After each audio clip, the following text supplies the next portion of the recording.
गोलीय उत्तल पृष्ठ पर अपवर्तन का सूत्र। हम सभी ने पिछले डेरिवेशन में करा था गोलीय अवतल पृष्ठ पर। इस बार हम देख रहे हैं गोलीय उत्तल पृष्ठ पर अपवर्तन का सूत्र। देखिए, हम आपको बता दें, दोनों के लिए जो डेरिवेशन का अंतिम निचोड़ यानी जो फॉर्मूला आएगा वो सेम ही होगा, कोई डिफरेंस नहीं होगा। परंतु यहाँ पर मेन बात क्या है, यदि आपको पेपर में अवतल ना देकर उत्तल पृष्ठ दिया है तब आपको कैसे करना है। देखिए, करने का प्रोसेस भी सेम ही रहेगा, जैसा हमने पिछले डेरिवेशन में किया था वैसे ही हमने इस डेरिवेशन में भी करना है। ठीक है, दोनों का डायग्राम में थोड़ा सा डिफरेंस है, वो आपको दिखाई दे रहा होगा। इसमें क्या करते हैं, हम एक पृष्ठ लेते हैं, गोलीय उत्तल पृष्ठ लेते हैं हम, जो कि क्या है जेड पी और जेड डैश। वहाँ पर भी क्या था, जेड पी और जेड डैश ही था। इसमें एक वस्तु रखी है, बिंदु वस्तु, जिससे प्रकाश किरण चलती है। देखिए, जो लाल कलर से दिखाई गई है ये है प्रकाश किरण, और एक प्रकाश किरण ऐसे जाती है जो वक्रता केंद्र में को होकर के जाती है। तो ये जो प्रकाश किरण जाई इस प्रकार से, और ये जानी तो इस तरह से चाहिए थी, परंतु ऐसे झुक जाती है। ये झुकती क्यों है, हमने आपको बताया था। बाहर तरफ क्या होता है, विरल माध्यम यानी वायु, अंदर तरफ क्या होता है, सघन माध्यम यानी कांच। कांच का बना हुआ यहाँ पर हमने क्या दिया है, गोलीय अवतल पृष्ठ लिया है। तो जब प्रकाश किरण विरल माध्यम से सघन माध्यम में जाती है तो आपको ध्यान रखना अभिलंब की ओर झुकती है। अब अभिलंब क्या होता है, अभिलंब होता है जो वक्रता केंद्र से उस पॉइंट पर मिलता है जहाँ पर प्रकाश किरण आकर के दर्पण के पृष्ठ से मिलती है या लेंस के पृष्ठ से मिलती है। ठीक है, तो यहाँ पर क्या है, ये गोलीय अवतल पृष्ठ है। ये वस्तु से प्रकाश किरण चली और पॉइंट ए पर मिली। मिलने के बाद ये किसकी ओर झुक गई, अभिलंब की ओर। ये है हमारा वक्रता केंद्र, इससे इस प्रकार से यहाँ पर एक लाइन ड्रॉ की गई है जिसे हम क्या बोलते हैं, अभिलंब। इसे जाना तो इस प्रकार से चाहिए था, परंतु इस प्रकार से झुक गई। अब देखिए, ये क्या है, हमारी आने वाली किरण। ये क्या है, हमारे पास अभिलंब। इस प्रकार से इसे आगे की ओर बढ़ाया तो आने वाली किरण और अभिलंब के बीच में जो भी कोण बनेगा उसे हम क्या बोलते हैं, आपतन कोण। इसे किससे लिखते हैं, आई से। अब ये जो भारी प्रकाश किरण थी, ठीक है, हमने क्या करा, इस प्रकार से गई, इसे ही हमने क्या करा, पीछे की ओर हटाया। जब इसे पीछे की ओर हटाएंगे तो ये एक पॉइंट पर जाकर के मिलेगी। इस पॉइंट को हम क्या बोलते हैं, प्रतिबिंब। किसका प्रतिबिंब, इस वस्तु O का प्रतिबिंब यहाँ पर बना आई पर। ठीक है, ये क्या बना, इसका प्रतिबिंब बना। तो अब जो ये प्रतिबिंब है, यानी ये वाली लाइन कौन सी हुई, वास्तव में देखे तो ये कौन सी हुई, जो टकरा करके जा रही थी। जाने के बाद हमने इसे पीछे की ओर हटाया तो टकरा करके जो प्रकाश किरण जाती है उसे हम बोलते हैं अपवर्तित किरण। अपवर्तित किरण के बीच में और अभिलंब के बीच में जो कोण बनता है उसे हम बोलते हैं क्या, अपवर्तन कोण। अपवर्तन कोण को हम किससे लिखते हैं, स्मॉल r से लिखते हैं। अब ये प्रकाश किरण इस प्रकार से गई, एक प्रकाश किरण इस प्रकार से गई। जितने का एंगल ये होगा उतने का ये भी होगा। क्यों होगा, क्योंकि एक दूसरे के आमने सामने वाले एंगल, ये वाली लाइन और ये वाली लाइन दोनों क्या है, सेम है। और इस वाले एंगल में भी ये दोनों लाइन है और इस वाले एंगल में भी ये दोनों लाइन है। तो इसलिए ये जो कोण है इन्हें क्या बोलते हैं, शीर्षाभिमुख कोण। ये दोनों एंगल क्या हो गए, बराबर हो गए। अब हमने क्या किया, जिस कोण पर प्रकाश किरण चली थी वस्तु से उसे हमने मान लिया अल्फा, जिस पर प्रतिबिंब बना उसे मान लिया बीटा, जिस कोण पर हमने यहाँ से अभिलंब भेजा था उसे क्या माना हमने, गामा। ठीक है, और जहाँ पर ये प्रकाश किरणें आपस में मिलती हुई दिखाई दे रही है पॉइंट ए पर, उससे हमने क्या करा, एक अभिलंब डाल लिया। और जो अभिलंब किस पर मिला, मुख्य अक्ष पर, जिसका हमने नाम पॉइंट दे दिया क्या है, एम। ठीक है भाई, इसकी हमने हाइट मान ली क्या है, स्मॉल h। तो ये सारी बातें आपको इसमें लिखनी है। ठीक है, तो लिखना क्या है इसमें, माना गोलीय उत्तल पृष्ठ जेड पी जेड डैश का निरपेक्ष अपवर्तनांक n2 है। ये जो हमने गोलीय उत्तल पृष्ठ लिया है इसका अपवर्तनांक क्या माना है, n2। बाहर तरफ वायु का क्या माना है, n1। तो प्रकाश किरण n1 वाले मीडियम से n2 वाले मीडियम में जा रही है। यही लिखा है, वस्तु से प्रकाश विरल माध्यम यानी वस्तु से जो प्रकाश किरण है n1 वाले माध्यम से n2 वाले माध्यम में जाते समय अपवर्तित होती है। जैसे पीछे हटाने पर आई पर वस्तु O का प्रतिबिंब कैसा, आभासी प्रतिबिंब बनता है। क्यों बोला आभासी, क्योंकि वास्तव में तो प्रकाश किरण टकरा कर से इस प्रकार जा रही थी, वास्तव में तो नहीं मिली। हमने पीछे की ओर हटा करके देखा कि कहाँ पर मिल रही होगी। ठीक है, जब हम किसी प्रकाश किरण को केवल हटा करके देखते हैं, हाँ यहाँ पर मिली होगी, परंतु वास्तव में न मिले, तो ऐसे हम प्रतिबिंब को क्या बोलते हैं, आभासी प्रतिबिंब। यदि वो वास्तव में एक दूसरे को मिल जाती है तो उसे क्या बोलते हैं, वास्तविक प्रतिबिंब। ठीक है, तो ये दोनों बात आपको ध्यान रखनी है।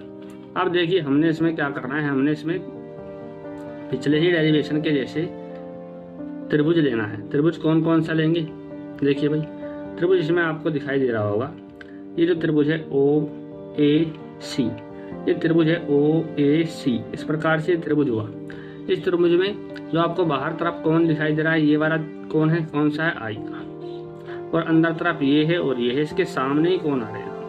तो जो बाहर का कोण है तो अंदर के दोनों कोणों के योग के क्या होता है, बराबर। तो हम यही बात यहाँ पर देखते हैं। अब हम लिखेंगे चित्र से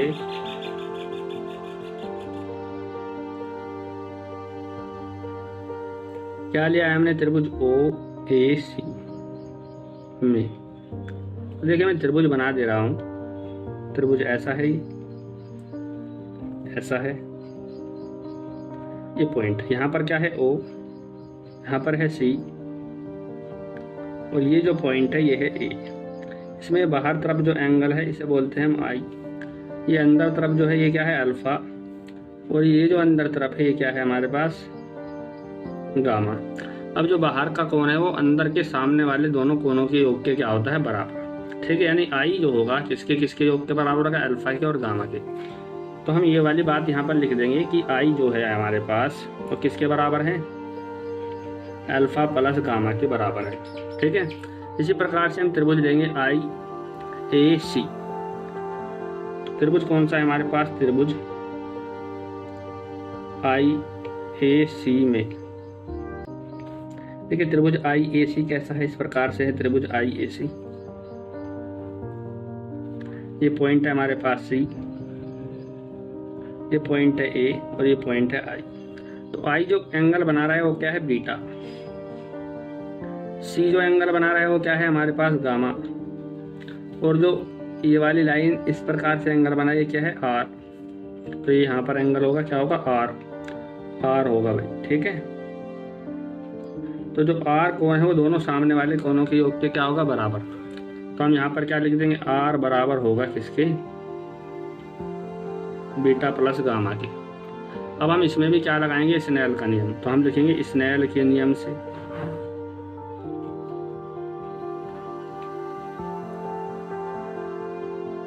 स्नेल के नियम से क्या होता है, स्नेल का नियम, स्नेल का नियम होता है साइन I अपॉन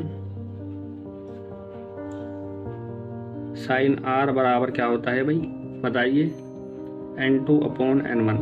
ठीक है, क्या होता है, N2 अपॉन N1।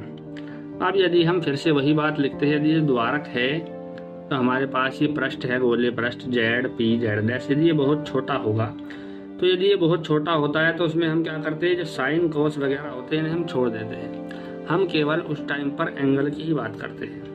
ठीक है, यदि ये छोटा होगा तो हम क्या कर देंगे, साइन कोस को छोड़ देंगे, हम किसकी बात करेंगे, केवल एंगल की बात करेंगे, यानी हम कोण लेंगे। तो हम इसमें यही वाली बात लिखते हैं, चूंकि ZPZ' बहुत छोटा है,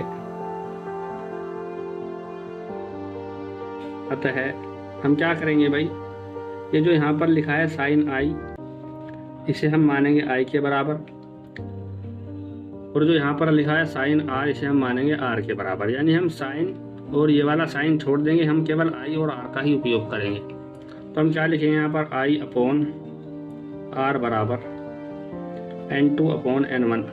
ठीक है, हम देखिए I का वैल्यू निकाल चुके हैं, क्या है, अल्फा प्लस गामा। R का वैल्यू हम निकाल चुके हैं, बीटा प्लस गामा। हम I की जगह पर क्या लिखेंगे, अल्फा प्लस गामा। R की जगह पर क्या लिखेंगे, बीटा प्लस गामा। हम यहाँ पर लिख दे रहे हैं, तो यहाँ पर क्या होगा, alpha plus gamma upon beta plus gamma, alpha plus gamma upon beta plus gamma बराबर में क्या था, N2 अपॉन N1। अब हम क्या कर देंगे, इनका क्रॉस मल्टीप्लाई कर देंगे। देखिए क्रॉस मल्टीप्लाई कर देंगे, यहाँ पर क्या जाएगा, इसकी गुणा इसमें होगी, तो क्या आएगा, N1 अल्फा, क्या आएगा भाई, N1 अल्फा, और इसकी गुणा इसमें भी होगी, क्या आएगा, N1 गामा बराबर, इसकी गुणा इसमें होगी N2 बीटा, इसकी गुणा इसमें होगी, तो क्या आएगा, N2 गामा। अब हमें क्या करना है, गामा वाले एक तरफ ले लेने हैं, हम इसे इधर ले जाएंगे और इसे इधर ले जाएंगे, तो इधर क्या है N1 अल्फा। अब ये आया तो ये कैसा हो जाएगा माइनस का N2 बीटा बराबर, यहाँ पर पहले से क्या था N2 गामा, अब हम इसे इधर ले आएंगे तो ये भी कैसा हो जाएगा माइनस का N1 गामा। दोनों में से क्या कॉमन है गामा, इधर क्या बचा N1 alpha minus N2 beta बराबर गामा, दोनों में से कॉमन है तो यहाँ पर क्या बचेगा N2 माइनस N1। ठीक है, अब देखिए हमें क्या करना है, अल्फ़ा बीटा और गामा की वैल्यू पुट करनी है चित्र से। अब चित्र से यदि हम अल्फ़ा बीटा और गामा की वैल्यू देखते हैं तो उसमें हमें देखिए फॉर्मूले का यूज करना पड़ता है tan थीटा का। तो चलिए चित्र में देखते हैं।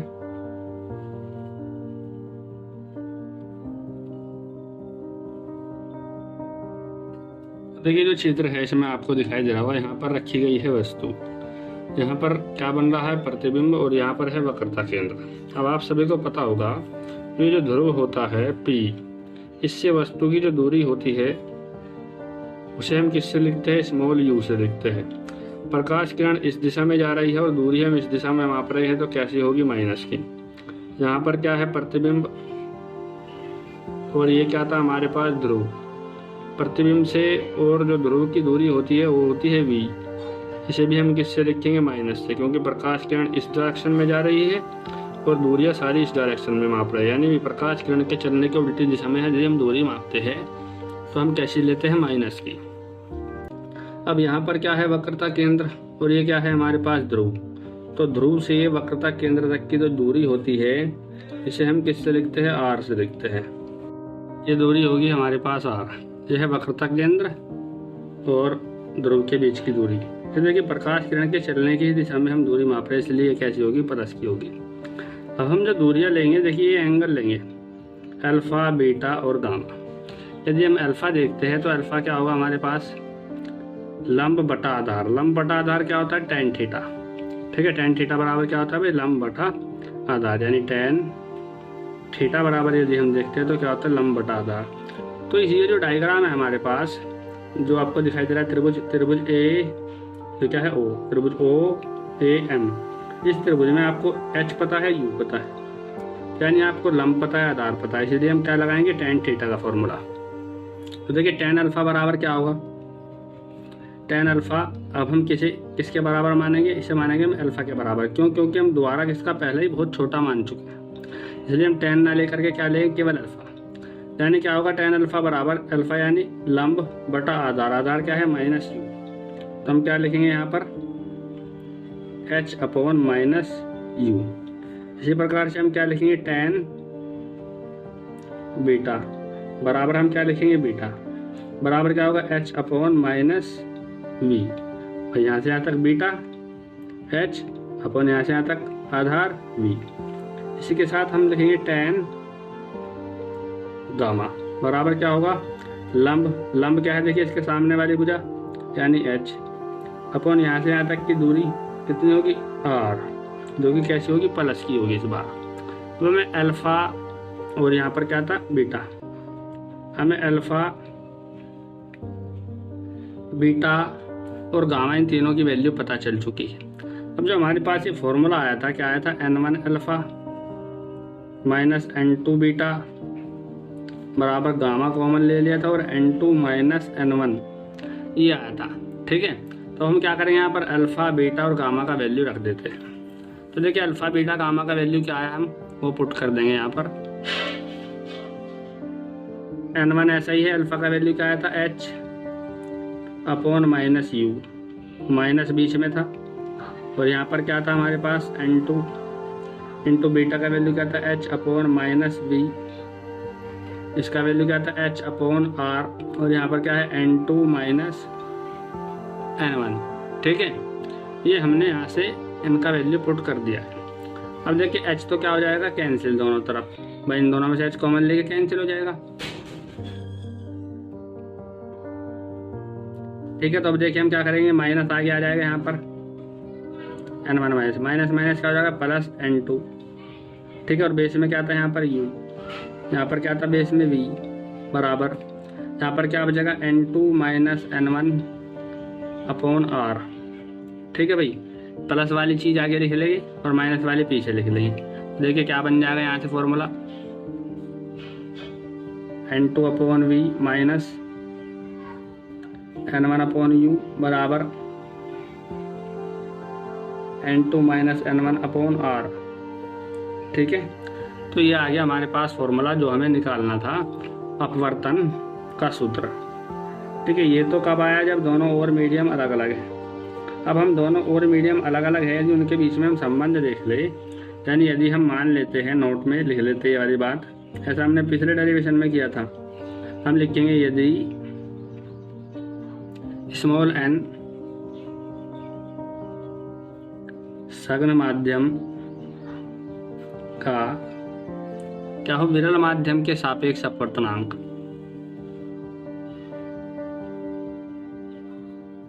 विरल माध्यम के सापेक्ष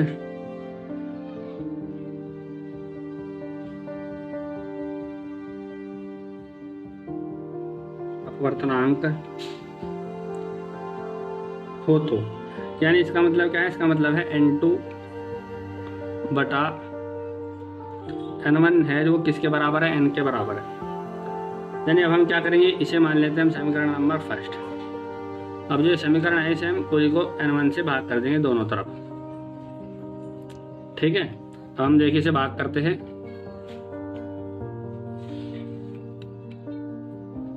अब हम लिखेंगे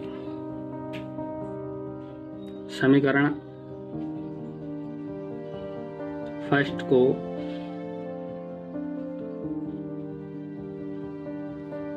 दोनों ओर N1 से भाग करने पर, तो देखिए क्या है यहाँ पर, N2 बटे में क्या आएगा N1 और इसके बटे में क्या है V माइनस यहाँ पर क्या है N1/N1 बटे में क्या है U। यहाँ पर क्या है N2 माइनस N1 बटे में भी क्या आ जाएगा N1 और इंटू R।